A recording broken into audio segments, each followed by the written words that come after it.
əgər o insanlar bizim məsəl üçün danışdıqlarımız, yəni ortalığa qoyduğumuz bu nəqillərdən sonra yenə də iddialıdırlar ki, yəni yox biz onun mənalarını lüğətlə bilirik, buyursunlar onlar çıxsınlar, lüğət kitablarını açsınlar və həmin sifətlərin mənasını lüğətlə oxusunlar ki, o həmin sifətlərin mənası budur. Yəni bu insanlar nə edirlər sanki? Özləri də hazırlar və insanları da azdırırlar. Və insanlarda sanki belə bir mənzərə yaratmaq istəyirlər ki, sanki bunlar Allahın sifətlərini inkar edir, bunlar Allahın yolundan sapıblar, bunlar cəhmiyə olublar, hətta bəziləri cəhmiyə də yazırlar. Deyirlər ki, Həmbəli imamlarından cəhmiyələr də olub. Halbuki biz bilirik ki, tarix boyu yaşayan Həmbəli imamları cəhmiyələrin etiqadını növ olaraq təkfir edir. Əuzu billahi minəşşeytanirracim. Bismillahirrahmanirrahim. Elhamdülillahi rabbil alamin və sallallahu və səlləm və bərəkə alə seyyidina Muhammed və alə alihi və sahbihi ecmaîn. Rabbi şrah li sadri və yessir li əmri və ahlul uqdatan min lisani yefqahu qawli. Amma ba'd. Assalamu alaykum və rahmetullahi və berekatuhu dəyərli müsəlmanlar. Biz müasir sələfilik və sələfin yolu haqqında olan dərslərimizi davam etdiririk və biz bundan öncə xatırlayırsınızsa biz 4 dərs etmişdik. Və müasir sələfiliyin nümayəndələri təbii ki, müxtəlif şübhələr gətirirlər. Onlar gətirdiyi şübhələrdən, yəni onların gətirdiyi şübhələrdən biri də budur ki, onlar deyirlər ki, sizin sələfə nisbət etdiyiniz, yəni bizim sələfə nisbət etdiyimiz əqidə olan təvhid etiqadı batildir. Nə üçün? Çünki sələfdən, həmçinin İmam Əhməddən, bundan əlavə Həmbəli imamlarından gələn qövllər onu göstərir ki, onlar mənaları biliblər və mənaları isbat edirlər. O da hansı şübhədir? Onlar bildirirlər ki, onların belə bir söz deyirlər kitablarında ki, xəbəri sifətlər, yəni bu sifətləri biz zahiri üzrə isbat edirik. Yəni onların onu zahiri üzrə isbat etməyi onu göstərir ki, onlar mənaları bilirlər, yəni bu mənaları Allaha həvalə etmirlər. Təbii ki, biz həmişə demişik, indi deyirik ki, bu nədən qaynaqlanır? Ya bu insanlar deyirik ki, həqiqətən bu üsullardan, yəni Həmbəli imamlarının getdiyi bir yoldan cahildirlər, qafildirlər və yaxud bilgiləri azdır. Ya da ki, bəzi şəxslər bunu qərəzli şəkildə edir və bu məsələləri təhrif etməyə çalışırlar. Sanki öz etiqadların ortalığa, yəni doğru şəkildə doğrulamaq üçün, bu etiqadın sələfin etiqadı olduğunu isbat etmək üçün bu məsələləri təhrif etməyə çalışırlar. Sual oluna bilər ki, həqiqətənmi İmam Əhmədin qövüllərində və sələfin qövüllərində, həmçinin Həmbəli imamların qövüllərində bu ifadə var? Bəli, bu ifadə yer alır. Onlar deyirlər ki, biz bu sifətləri zahiri üzərə buraxırıq. Ancaq bizim imamlarımız zahiri üzərə buraxırıq dedikdə, onlar demirlər ki, biz onun mənalarını bilirik. Əksinə, onlar nə deyirlər? Xatırlayırsınızsa, biz məlum şəxsə verdiyimiz rədiyyədə orada bir məsələ haqqında qısa da olsa danışmışdıq. Demişdik ki, bu sifətlər Allahın zatında olan həqiqətlərdir. Və yaxud başqa təbirlə desək, Həmbəli imamlar deyirlər ki, bu sifətlər, yəni bunlar həqiqətlərdir. Və yaxud biz bunları zahiri üzərə buraxırıq. Yəni bu sözlər eyni mənanı ifadə edir. Zahiri üzərə buraxırıq və yaxud bunlar həqiqətlərdir dedikdə onlar nə deyirlər? Yəni bunu ləfsi müştərəklik yönündən isbat edirlər. Misal olaraq, mənim də əlim var, Allahın da əli var. Allahın əli ilə mənim əlim ləfsdə, yəni həmin kəlmədə müştərəkdir. Ancaq mənalarda bir-birindən və həqiqətlərdə bir-birindən tamamilə fərqlənir. Və Həmbəli imamları bunu dedikdə, onlar bildirirlər ki, biz bunu ləfsi müştərəklik yönündən isbat edirik. Sadəcə bu ləfslə gələn sifətləri isbat edirik, onun mənasını Allaha həvalə edirik. Və bildirirlər ki, həmin mənalar ərəb dilçiliyində olmayan və həmin ərəb dilçiliyində olan mənalara əlavə gələn və yalnız Allahın bildiyi mənalardır. Yalnız Allahın bildiyi mənalardır. Yox, əgər o insanlar bizim, məsəl üçün, danışdıqlarımız, yəni ortalığa qoyduğumuz bu nəqillərdən sonra yenə də iddialıdırlar ki, yəni yox, biz onun mənalarını lüğətlə bilirik, buyursunlar onlar çıxsınlar, lüğət kitablarını açsınlar və həmin sifətlərin mənasını lüğətlə oxusunlar ki, o həmin sifətlərin mənası budur. Yəni, əgər onlar bunu iddia edirlərsə, onlar bunu etmədilər əslində, yəni bunu gərəkdirir.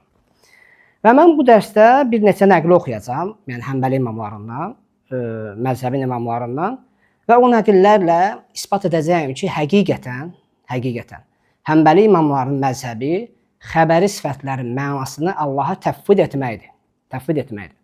Və oxuyacağım ilk nəqil məzhəbin rükunu olan Əl-Qadi Əbu Yəlanın İbtəlü Təvilə kitabındandır.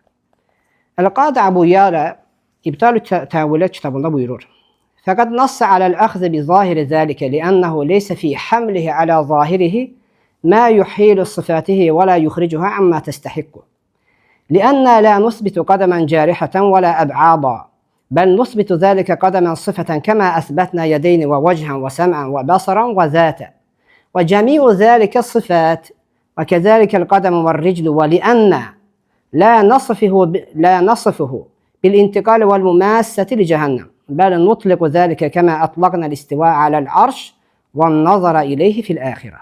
İmam Əhməd Əl-Qadi Əbuyələ buyurur. İmam Əhməd onun zahiri üzərə götürüləcəyini bildirib, həmin sifətləri. Çünki onu zahirinə daşımaq sifətlərin yaramaz anlamda gəlməsini ifadə etmir və onu layiq olduğu vəsflərdən çıxartmır. Yəni əslində bu sözlərin mənası nədir? Onu zahiri üzərə daşımaq, yəni bu sözlərə diqqət etmək lazımdır. Onu zahiri üzərə daşımaq ona yaramaz anlamda gəlməsini ifadə etmir. Bu da nəyə bildirir əslində anlaşılır? Çünki bunu Allaha həvalə edir. Çünki biz onu lüğəti həml edəriksə, o əslində yaramaz anlamları ortaya çıxardacaq. Yəni Allaha naqis olacaq və Allah haqqında deyilməyəcək anlamları ortaya çıxardacaq.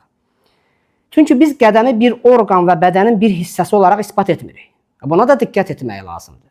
Çünki burada artıq Əl-Qadi Əbuyələ özü lüğətdəki mənanı inkar edir. Biz də bilirik ki, misal olaraq qədəmin lüğətdəki mənası orqandır, bədənin bir hissəsidir. Özü onu inkar edir. Onu inkar etməyə göstərir ki, əvvəli sözündəki onu zahir üzərə buraxırıq. Onu göstərir ki, onlar zahir dedikdə o mənaları Allaha həvalə edirlər. Yəni, ispat edirlər həmin ləfzlə gələn sifəti və onun mənasını uca Allaha həvalə edirlər. Eyni ilə və bildirir ki, biz onun sifəti, yəni həmin sifəti, bu qədəm sifətini ispat edirik. Yəni, onu orqan və bədənin bir hissəsi olaraq ispat etmirik. Eyni ilə iki əli, üzü, eşitməni, görməni və zatı bu tərzdə ispat etmişik. Bütün bunlar sifətlərdir. Qədəm və ayaq barədə eyni sözlər deyiləcək. Çünki Allah, yəni biz Allaha bir yerdən digər yerə keçməklə və cəhənnəmə toxunmaqla vəsf etmirik. Məsəl üçün, biz Allahın məcid sifətini ispat etdikdə və yaxud Allahın nüzulunu ispat etdikdə biz demirik ki, Allah Taala bir yerdən digər yerə intiqal edir və yaxud bir yerdən digər yerə hərəkət edir. Biz bu şeyləri inkar edirik və alimlərimiz də onu Allahdan nəfi ediblər. Onun nəfi göstərir ki, onlar lüğəti mənaları Allahdan nəfi ediblər və onun mənalarını Allaha həvalə ediblər. Biz onun ərşə istiva etməsini, ha belə ahirətdə görülməsini mütləq etdiyimiz zaman, yəni onu itlaq edirik o sözləri, gəldiyi kimi deyir və onun təfərrüatına varmırıq. Onun təfərrüatına varmırıq. Yəni bu məsələdə bir şeyi, bir neçə məsələni qeyd edəcəm. Düzdür, bu məsələləri biz demişdik, amma əlavə olaraq qeyd edəcəm. Bəzən həmin cərəyanın nümayəndələri hansı təsəvvürü yaratmaq istəyirlər. Halbuki bizim dərslərdən sonra onlar bunu danışırlar. Eyni təsəvvürü yaratmaq istəyirlər və bununla auditoriyanı sanki manipulyasiya eləmək istəyirlər. Onlar deyirlər ki, onlar bildirirlər ki, biz, yəni sanki onların deməyindən elə çıxır ki, biz Quranın yarısının mənasını bilmirik. Yəni yarısından çoxu Allahın sifətləri ilə, isimləri ilə bağlı olan ayələrdir. Biz onların mənasını bilmirik. Halbuki biz keçən dərslərimizdə oxuduq ki, üsuldan. Biz bildiririk ki, Quran-ı Kərimdə gələn bütün ayələrin, həmçinin gələn bütün ləfzlərin mənası var. Yəni, bütün ləfzlərin və bütün ayələrin mənası var. Və biz deyirik ki, Quran-ı Kərimdə gələn bütün ayələrdən fayda götürürük və onların mənasını bilirik. Ancaq ləfzlərə gəldikdə, biz bildiririk ki, bəli, xəbəri sifətlərin gəldiyi ləfzlər, məsələn, qədəmdir, əldir, üzdür. Bu ləfzləri ispat edirik, onların mənalarını Allaha həvalə edirik və demirik onların mənası yoxdur və deyirik ki, Allah onların mənasını bilir və onun üçün boşaltmırıq. Yəni, onlar belə bir təsəvvür yaratmaq istəyirlər ki, sanki biz deyirik ki, bizim danışdığımızdan elə çıxır ki, biz o bir çox ayələrin mənasını bilmirik. Xeyr, biz deyirik ki, biz müəyyən ləfzlərin mənasını bilmirik. Toxunacağım ilk məsələ budur. İkinci məsələ nədir? Onlar bildirirlər ki, biz misal olaraq xəbəri sifətlərin mənasını Allaha həvalə edirik. Bəs nə üçün əqli sifətlərin mənasını, yəni onun lüğətdə olan mənaları ona ispat edirik? Əslində biz bildiririk ki, cavab olaraq bildiririk ki, əqli sifətlərin lüğətdə olan mənaları, yəni lüğət elminə başvursaq, o əslində sifətin mənası deyil. Yəni qısa olaraq deyim, sifətin lazımlarının mənasıdır. Və misal olaraq, həmin o mənaları Allaha ispat etmək, bu heç də nöqsan vəsfini ifadə etmir. Yəni Allaha bir naqislik ispat etmirik. Mən bu məsələni təcrübə yolundan danışacağam ki, bu məsələ aydınlaşsın. Misal olaraq, mən deyirəm ki, mənim elmim var, Allahın da elmi var. Sonra lüğətə baxırıq ki, elm nə deməkdir? Yəni bir varlığın elm sifətinin olmağı və yaxud onun alim olmağı nəyə gərəkdirir? Onun nəyisə bilməyi və yaxud məlumatların idrakını gərəkdirir. Məgər Allaha nəyinsə bilməyinə, bizim Allaha nəyisə bildiyini ispat etməyimiz və yaxud Allahın müəyyən şeylər, məlumatları idrak etməyini, ona ispat etməyimiz bu naqislikdirmi? Təbii ki, yox. Biz deyirik ki, mənim də elmim var, Allahın da elmi var. Allahın elmi, sonra lüğətə baxırıq, Allahın elmi özünə yaraşan şəkildədir. Bizim elmimiz, yəni məxluqatın elmidir. Nə üçün? Biz elmimizi ya sonradan qazanmışıq, ya da ki, hansısa bir zəruri elmdir, düzdürmü? Ancaq Allahın elmi nə zəruri elmdir, nə də sonradan qazanılan elmdir. Allahın elmi əzəli bir elmdir. Təbii ki. Ancaq gəlin bunu əl sifətində təcrübədən keçirdək. Məsələn, mən deyirəm ki, mənim əlim var. Sonra deyirəm ki, Allahın da əli var. Sonra lüğətə baxırıq ki, əlin mənası orqandır, düzdürmü? Mən demirəm ki, mənim özümə, məsələn, yaraşan şəkildə orqanım var, Allahın özünə yaraşan şəkildə orqanı var. Biz belə bir şey demirik ki, düzdürmü? Biz deyirik ki, əksinə, biz deyirik ki, bizim də əlimiz var, Allahın da əli var. Allahın əli onun sifətidir və o Allaha yaraşan şəkildə həqiqətdir. Mənasını da Allaha həvalə edir. Amma özümüzə gəldikdə deyirik ki, xeyr, bizim əlimiz var və lüğətdəki mənanı ispat edirik. Lüğətdəki mənanı ispat edir və deyir ki, bu bizim bədənimizin bir hissəsidir. Yəni, qısa olaraq bir neçə sifət barəsində belə danışsaq, təcrübədən keçirsək, biz görərik ki, onların əksəriyyətini, xüsusən avam müsəlmanların iddia etdikləri məsələlər ki var, onlar bildirirlər ki, biz mənaları bilirik. Əslində, bir çoxları danışdıqları şeylərin fərqinə varmırlar. Və bir çox qardaşlarımızla danışdıqda, onları dindirdikdə görürük ki, əslində onlar məsələni elə təvfid edirlər Allah Teala'ya. Sadəcə məsələnin, belə deyək də, etibar etdiyi şəxslər, onların əksəriyyətinin etibar etdiyi şəxslər məsələdən manipulyasiya edir deyənə, məsələ onlara tam aydın olmur. Yəni, sıravi müsəlmanlara.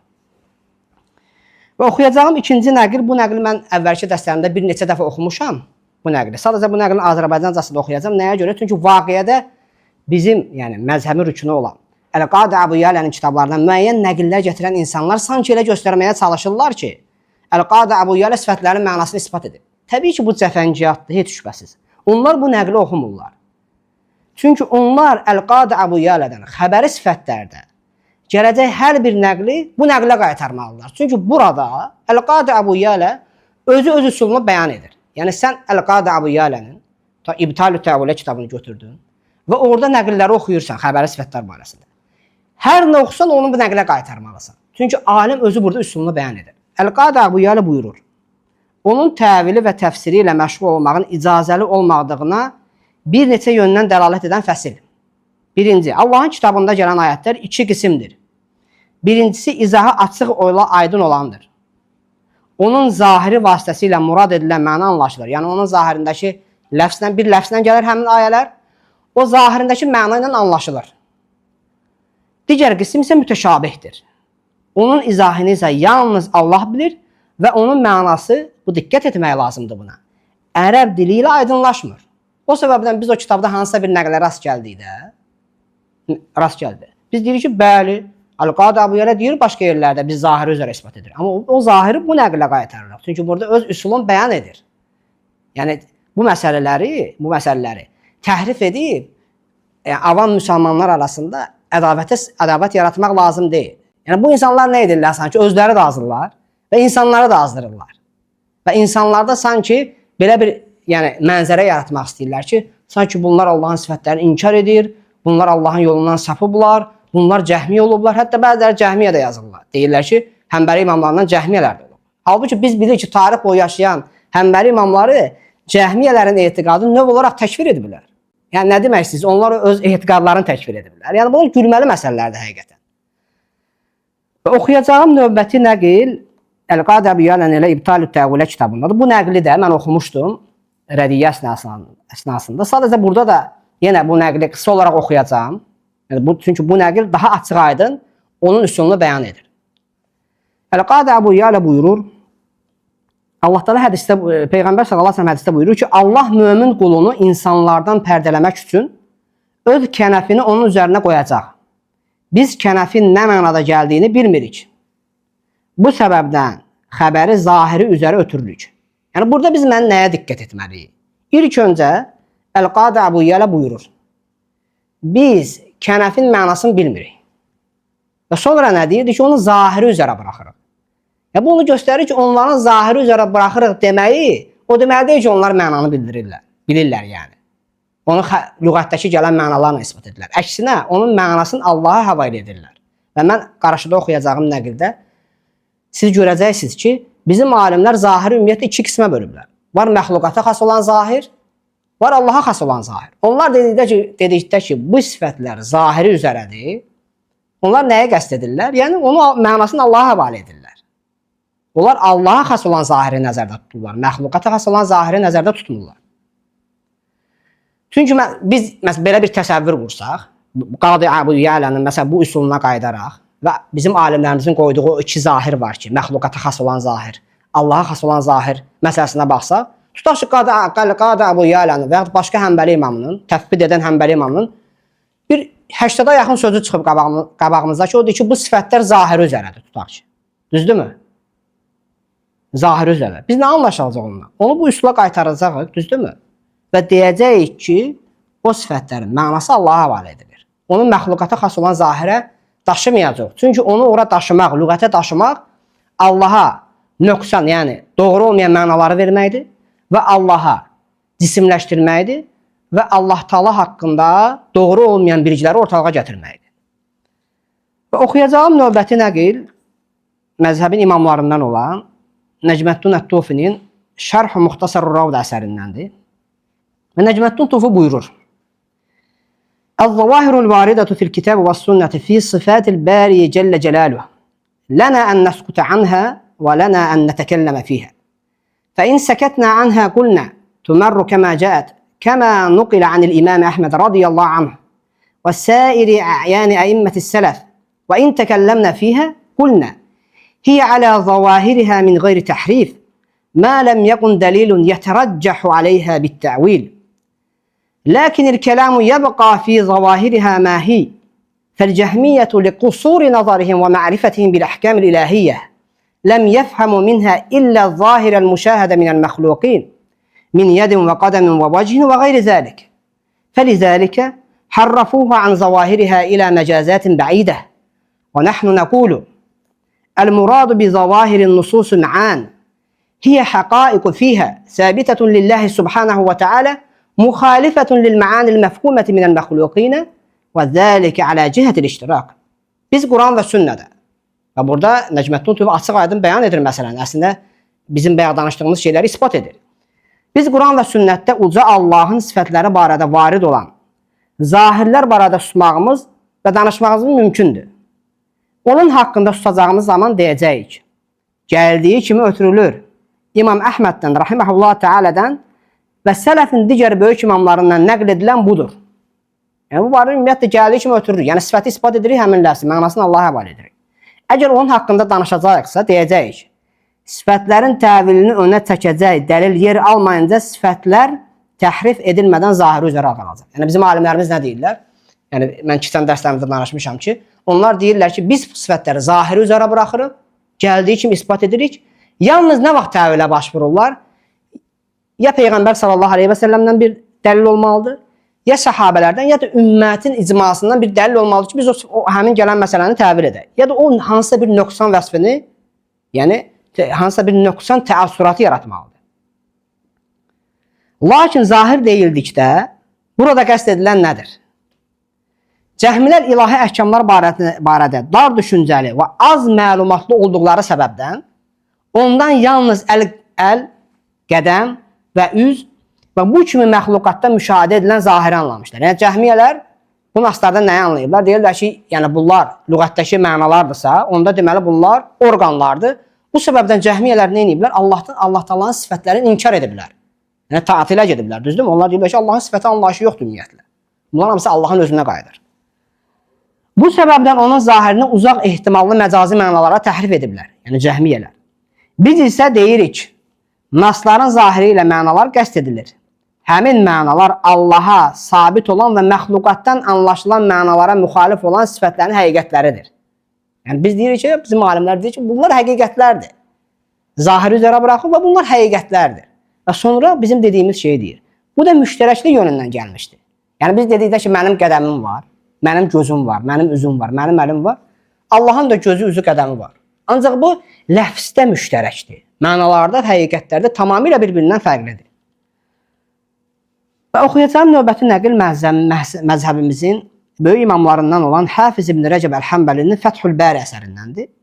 Hafiz ibn Rəcəb buyurur, bu nəqildə biz açıq aydın görəcəyik ki, alimlərimiz həqiqətən məxluqata xas olan zahirlə Allaha xas olan zahiri tamamilə ayırır. Və buyurur: وأما طريقة أئمة أهل الحديث وسلف الأمة فهي الكف عن الكلام في ذلك من الطرفين وإقرار النصوص وإمرارها كما جاءت والنفي الكيفية عنها والتمثيل. فقد قال الخطابي في الأعلام: مذهب السلف في أحاديث الصفات الإيمان وإجراؤها على ظاهرها ونفي الكيفية عنها.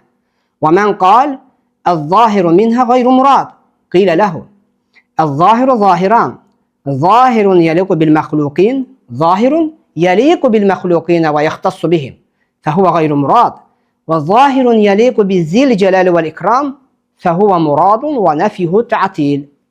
Hədis əhlindən olan imamların və ümmətin sələfinin yolu bu şeylər barədə hər iki yöndən danışmağı tərk etməkdir. Nasları iqrar etmək, yəni biz nə edirik? Ümumiyyətlə, nə təvilə gedirik, nə təhrifə gedirik. Bu nasları ispat edirik, onu gəldiyi kimi ötürürük və nə deyirik? Ondan keyfiyyəti və bənzəndirməni inkar edirik. Sonra buyurur, Xattabi Əl-Ələm kitabında buyurur: Sələfin sifətlər hədisinə dair məzhəbi, ona iman etmək, onu zahiri üzərə buraxmaq və ondan keyfiyyəti inkar etməkdir. Əgər biri desə ki, burada onun zahiri qəsd edilmir, ona deyiləcək: Zahir iki cürdür. Məxluqata yaraşan və onlara xas olan zahir, burada həmin zahir qəsd edilmir. Yəni Allah, bizim alimlər dedikdə ki, bunlar zahiri üzərədir. Bu məxluqata xas olan zahir deyil. Yəni lüğətdəki mənalar deyil. Çünki lüğətdəki mənalar məxluqata xas olan zahirdir. Və sonra nə bildirir? Ha belə cəlal və kəram sahibi olan Allaha yaraşan zahir. Burada qəsd olunan məhz budur. Yəni bizim alimlər dedikdə ki, onlar bu sifətlər zahiri üzərədir. Yəni Allaha xas olan zahirdən danışır. Onu inkar etmək isə mənanı boşaltmaqdır. Yəni cəhmiyyələr nə edirdilər? Sifəti inkar edirdilər. Onlar onlar düşünürdülər ki, əgər lüğətdəki mənalardırsa, deməli bu nədir? Orqanlardır. Bunu inkar edirdilər. Yəni nəinki mənanı inkar etməklə qalmırdılar. Onlar həm mənanı da inkar edirdilər və sifətləri də inkar edirdilər. Ümumiyyətlə Allah Taalada sifət varlığını, yəni sifətin olmasını inkar edirdilər. Sifətin mövcud olmasını inkar edirdilər ki, bu Allah Taala'nın özüdür. Bütün bu danışdığımız şeylər Allahın özünə qayıdır. Və biz də oxuduğumuz nəqillərdən görürük ki, bizim alimlərimiz bu məsələni qeyd edərkən həmin şəxslərin dediyi kimi onlar qəsd etmirlər ki, biz zahiri üzərə isbat edirik, yəni mənaların birliyi və ya lüğətdəki mənaları isbat edirik. Əksinə, onlar bu sifətləri isbat edirlər, onun mənasını Allaha həvalə edirlər. Və mən bir şeyi də diqqətə çatdırım. Bəzən həmin, yəni bu müasir sələfliyin nümayəndələrinə sual verirlər ki, məgər deyir, biz İbn Teymiyyənin qövllərinə qayıdırıq. Biz də bilirsiniz ki, dərslərimizdə bildirmişik ki, xüsusən bu müasir sələfliyin daşıdığı etiqadın banisi Şeyx İbn Teymiyyədir, bizim məzhəbin böyük imamı. Və biz də bildirmişik ki, o bizim məzhəbin böyük imamlarındandır. Bizim imamlarımız onu təzim ediblər, təbii ki. Ancaq bəzi məsələlərdə onun görüşlərini tərk ediblər. Və bu etiqadi məsələlərdə, xüsusən xəbəri sifətlər haqqında və etiqadın bir sıra digər məsələlərində onun görüşlərini tərk ediblər. Nə üçün tərk ediblər? Bildiriblər ki, bu sələfin məzhəbi deyil. Və həmən insanlara sual verirlər ki, həqiqətən biz İbn Teymiyyənin görüşündə bildirirlər ki, xeyr, biz sələfin görüşündəyik. Yaxşı, biz sual veririk. Biz dərslərimizdə İmam Əhməd ibn Həmbəldən, Həmbəli imamlarının gətirdiyi açıq aydın nəqillər oxumuşuq. Əhməd ibn Həmbəl orada mənaların Allaha həvalə ediləcəyini bildirir. Və bildirir ki, onun barəsində, həmin mənalar barəsində danışmaq bidətdir. Həmin şəxslər deyirlər, o nəqilləri qabartmırlar, bildirmirlər, ümumiyyətlə ortalığa gətirmirlər. Və bildirirlər ki, ümumiyyətlə İmam Əhməd burada məna deyəndə bidət əhlinin dediyi mənalardan danışıb. Sual olunur. Kim? Çıxsınlar, bildirsinlər. Həmbəli imamlarından deyib ki, İmam Əhməd dedikdə ki, bidət əhlinin dediyi mənalardır. Yəni, hansı Həmbəli imam deyib ki, İmam Əhməd burada məna, yəni lə keyfə və lə məna deyəndə, yəni məna yoxdur, keyfiyyət yoxdur, yəni bidət əhlinin dediyi mənanı deyib. Hansı Həmbəli imamı deyib? Yəni Şeyx İslam İbn Teymiyədir. Hətta mən bir dəfə bir qardaş mənə bir mesaj atdı ki, bir qardaşla danışırdı bu mövzuları. Mənə bildirdi ki, yəni qardaş həqiqətən bu qardaş bildirir ki, sələfdən buna dair dəlil var. Yəni bu bidət əhlinin mənalarıdır. Mən ona bildirdim ki, qardaş, o sənə birazdan Şeyxülislam İbn Teymiyyə rahimehullah təalanın gönlünə atacaq ki, bu bidət əhlinin dediyi mənalardır. Həqiqətən də elə oldu. Biz baxırıq ki, həmin insanlar İmam Əhməddən gələn bu mənalarla bağlı açıq aydın sözləri tərk edirlər, nasları tərk edirlər. Nə edirlər? Gedirlər, deyirlər, yox, biz mənaları bilirik. Nəyə dəlil gətirirlər? İmam Məlikin sözünü. Halbuki İmam Məlikin sözü var orada, yəni bunlar qeyd edirlər. Yəni istəva məlum. Birinci orada demir ki, mənası məlumdur. Amma görürsünüz, onlar öz etiqadlarına sərf etmədiyinə görə həmin nəqlini də gətirirlər. Məlum, yəni mənası məlum. Halbuki bizim alimlər onu açıqlamırlar. Onlar bildirirlər ki, məlum, yəni istəva məlumdur. Quran-ı Kərimdə varid olur. Orada mənadan getmir söhbət. Yəni bu onu göstərir ki, həqiqətən həmin insanlar böhtancı və təhrifçi tayfadırlar.